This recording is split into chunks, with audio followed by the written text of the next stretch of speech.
Ivadika pejim-baovao hafa tanteraka kosa indray tsika zany dia ny pejy politika manao sesilany ny fanohan-kevitra samihafa noho ny zava-misy eto amin'ny firenena. Ry zareo avy eo anivon'ny Alliance républicaine de Madagascar na ny Armada dia nanambara fa tokony rosa ao anatin'ny fifidianana filoham-pirenena isika amin'izao fotoana izao, na dia mbola tsy fotoana tokony hanatanterahana izany ary amin'izao fotoana izao mba hitsinjovana ny vahoaka. Raha mivory zay teto amin'ny Armada zany hoe antoko ho an'ny républicaine de Madagascar na Alliance républicaine de Madagascar dia mahita fa tady ho lasany amin'ny crise faran'izay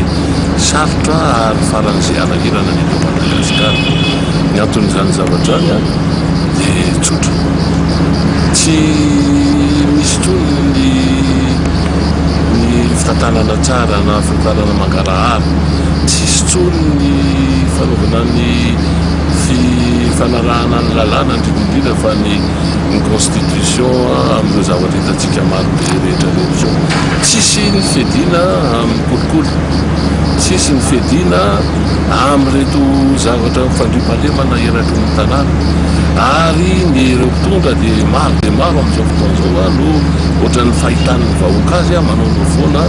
na eo amin'ny kolikoly zany na eo amin'ny fanodikodonana ny harem-pirenena rehetra. Ka izay rehetrarehetra izay no mahatezitra ny vahoaka malagasy amin'izao fotoana izao, ary ohatran'ny tady efa andohalika mihitsy ny ranombary ka tokony heritreritra zany ireo mpitondrantsika ireo. Ka ny fangatahanay amin'izany zavatra any dia ny fialàn'ny filohan'ny repoblika malagasy eto amintsika zany sy ireo izay tarihany, ireo gouvernement tarihany ary hiroso amin'ny fifidianana alohan'ny fotoana, ary raha azo atao ary dia atao aingana dia aingana izany zavatra izany.